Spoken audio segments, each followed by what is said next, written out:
ہوں۔ ناظرین السلام علیکم۔ ہمارے یوٹیوب چینل روحانی تعلیمات میں آپ کا استقبال ہے۔ آج میں آپ کے سامنے نماز کی شرائط میں سے ایک شرط جسے طہارت کہا جاتا ہے اسے لے کر حاضر ہوا ہوں۔ طہارت میں طہارت صغریٰ اور طہارت کبریٰ دو طرح کی طہارتیں ہیں۔ طہارت صغریٰ وضو کو کہا جاتا ہے اور طہارت کبریٰ غسل کو کہا جاتا ہے۔ آج میں آپ کے سامنے چند مسائل وضو کے لے کر حاضر ہوا ہوں اور وضو کا طریقہ، کس طرح سے ہمیں وضو کرنا ہے، اس کو لے کر میں آج آپ کے سامنے حاضر ہوا ہوں، اور انشاءاللہ تعالی اسی میں دیگر مسائل جو آگے ضرورت ہوگی وہ آپ کے سامنے اگلے پارٹ میں بیان کیے جائیں گے۔ آج وضو کا طریقہ اور اس سے جڑی ہوئی ایک حدیث میں آپ کے سامنے لے کر حاضر ہوا ہوں، لہٰذا آج جو ہم وضو کا طریقہ سماعت کریں گے اس میں حدیث مبارکہ بھی سماعت کریں گے وضو کے متعلق، اور قرآن میں کہاں اس کا ذکر آیا۔ تو یہ آپ سمجھ لیں، سورہ مائدہ پارہ نمبر 6 آیت نمبر بھی 6 ہے، رکوع نمبر 5 ہے۔ اللہ تعالیٰ قرآن عظیم میں ارشاد فرماتا ہے: اعوذ باللہ من الشیطان الرجیم، بسم اللہ الرحمن الرحیم، یا ایہا الذین آمنوا اذا قمتم الى الصلاة فاغسلوا وجوہکم وایدیکم الى المرافق وامسحوا برؤوسکم وارجلکم الى الکعبین۔ اے ایمان والوں، جب نماز کو کھڑے ہونا چاہو تو اپنا منہ دھو اور کہنیوں تک ہاتھ اور سروں کا مسح کرو اور گھٹنوں تک پاؤں دھو۔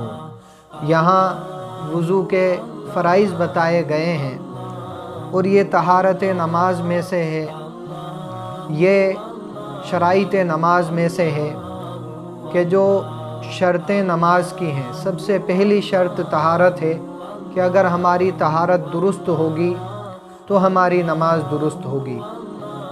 ایک حدیث میں رسول اکرم صلی اللہ علیہ وسلم نے ارشاد فرمایا کہ جنت کی کنجی نماز ہے اور نماز کی کنجی طہارت ہے۔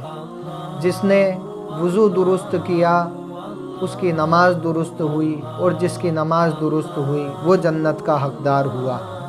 امام بخاری و امام مسلم ابو ہریرہ رضی اللہ تعالی عنہ سے روایت ہے، رسول اکرم صلی اللہ تعالی علیہ وسلم ارشاد فرماتے ہیں کہ قیامت کے دن میری امت اس طرح پیش کی جائے گی کہ اس کے چہرے چمکتے ہوں گے اور اعضائے وضو چمکتے ہوں گے، تو جو اپنی چمک بڑھانا چاہے وہ وضو زیادہ کرے۔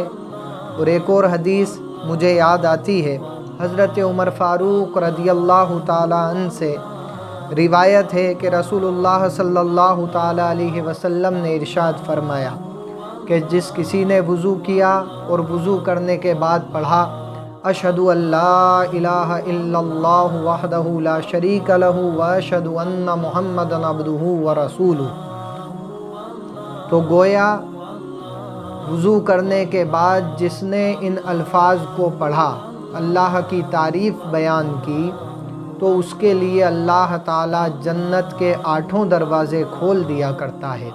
سبحان اللہ۔ اب ہم وضو کا طریقہ سیکھیں، وضو کس طرح سے ہمیں کرنا چاہیے۔ انشاءاللہ تعالی اگلے پارٹ میں وضو کے مکروہات بھی آپ سماعت کریں گے، وضو کس طرح سے ٹوٹ جاتا ہے وہ بیان بھی آپ سماعت کریں گے۔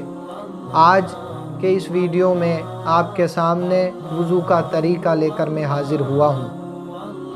وضو کس طرح سے کرنا چاہیے۔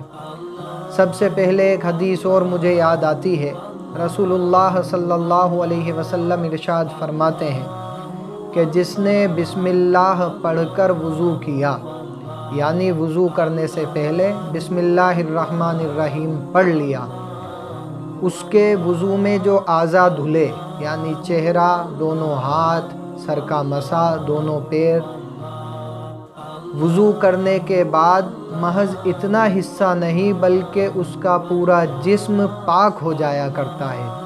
اور جس نے بغیر بسم اللہ کے وضو کیا تو جتنے اعضاء اس کے دھلیں گے، یعنی چہرہ، ہاتھ، سر کا مسح اور دونوں پیر ٹخنوں تک، وہی اعضاء اس کے پاک ہوں گے۔ ایک اور حدیث میں رسول اکرم صلی اللہ علیہ وسلم ارشاد فرماتے ہیں، وضو کرنے سے پہلے جس نے بسم اللہ والحمد للہ پڑھا، یعنی اللہ کے نام سے شروع اور تمام تعریفیں اللہ کے لیے، اس کو وضو کرنے کے بعد ہر ایک قطرہ جو اس کے وضو میں بہا ہے پانی کا، اس ہر ایک قطرے کے بدلے اللہ تعالیٰ ثواب عطا فرماتا ہے۔ اب ہم وضو کا طریقہ سمجھیں، کس طرح سے ہمیں وضو کرنا چاہیے۔ وضو کرنے کے لیے جب ہم بیٹھیں تو بسم اللہ الرحمن الرحیم پڑھ کر پہلے دونوں ہاتھ ہم گٹوں تک دھوئیں۔ دونوں ہاتھ گٹوں تک دھونا یہ سنت ہے، اور دونوں ہاتھوں کو دھونے میں بھی ترتیب بیان کی گئی ہے۔ پہلے سیدھے ہاتھ پر پانی ڈالیں اور پھر بائیں ہاتھ پر پانی ڈالیں اور پھر دونوں ہاتھوں کو مسلتے ہوئے ہاتھ دھوئیں۔ گٹوں تک ہاتھ دھونا 3 مرتبہ سنت ہے۔ پھر اس کے بعد کلی کریں، اگر مسواک ہاتھ میں ہے تو مسواک کریں، اور اگر مسواک موجود نہیں تو اپنی شہادت کی انگلی سے دونوں طرف دانتوں میں انگلی کو پھیریں اور دانتوں کو صاف کریں۔ کلی کرنے کا طریقہ یہ ہے کہ منہ میں پانی ڈال کر غرارہ کریں، حلق تک پانی کو پہنچائیں، دائیں جبڑے میں، بائیں جبڑے میں، اوپر نیچے تالوے میں، سب جگہ پانی پہنچ جانا چاہیے، یہاں تک کہ دانتوں کی کھڑکیوں میں، یعنی اگر کسی کے دانتوں کے درمیان کوئی جگہ ہے اس جگہ بھی پانی پہنچنا چاہیے۔ اس طرح سے کلی کریں۔ پھر اس کے بعد چہرہ دھونے سے پہلے ناک میں 3 مرتبہ پانی کو ڈالنا۔ ایک حدیث مجھے اس کے متعلق یاد آتی ہے، رسول اکرم صلی اللہ علیہ وسلم نے ارشاد فرمایا کہ جب کوئی بندہ صبح کو اٹھے اور نماز کے لیے وضو کرے، اگر وہ ناک میں پانی ڈالتا ہے تو کیونکہ شیطان رات بھر ناک میں ہی رہتا ہے، ناک میں ہی آرام گاہ شیطان کی ہے، لہٰذا وضو کے لیے جب ناک میں پانی ڈالا جاتا ہے تو شیطان بل بلا کر بھاگتا ہے۔ لہٰذا بسم اللہ پڑھتے ہوئے دونوں ہاتھ دھوئیں، بسم اللہ کہتے ہوئے کلی کریں، اور بسم اللہ پڑھتے ہوئے داہنے ہاتھ سے ناک میں 3 مرتبہ پانی چڑھائیں، اور ناک صاف کرنے کے لیے الٹے ہاتھ کی چھوٹی انگلی کا استعمال کریں۔ اور ناک صاف کرنے کے بعد جب ہم چہرہ دھوئیں تو چہرہ دھونے میں بال جمنے کی جگہ سے تھوڑی کے نیچے تک، دائیں کان کی لو سے بائیں کان کی لو تک پورے چہرے کو دھونا فرض ہے۔ یہ فرائض وضو میں سے ہے چہرے کا دھونا۔ چہرے کو دھونے کے لیے یہ ایک مسئلہ ضرور آپ سماعت کر لیں کہ جن لوگوں نے چہرے پر داڑھی رکھی ہے، سنت رسول کو سجایا ہے، اللہ کی بارگاہ میں دعا ہے اللہ تعالیٰ ان سبھی کو جنت عطا فرمائے، اور جنہوں نے داڑھی نہیں سجائی ہے ان کے لیے دعا کرتا ہوں اللہ تعالیٰ داڑھی رکھنے کی توفیق عطا فرمائے۔ کیونکہ ایک حدیث مجھے اور یاد آتی ہے، رسول اکرم صلی اللہ علیہ وسلم اس بندے کو قبر میں دیکھ کر اپنا چہرہ پھیر لیں گے کہ جس کے چہرے پر داڑھی نہ ہوگی۔ یہ تمام انبیاء کی سنت ہے، تمام صحابہ کی سنت ہے، اولیاء کی سنت ہے، لہٰذا اگر ہم مسلم ہیں، ہم مسلمان ہیں، صاحب ایمان ہیں، تو ہمارا فرض بنتا ہے کہ ہم داڑھی رکھیں، یہ ہمارے نبی کی سنت ہے۔ لہٰذا وضو کے متعلق جو داڑھی کا مسئلہ ہے وہ بھی آپ سماعت کر لیں۔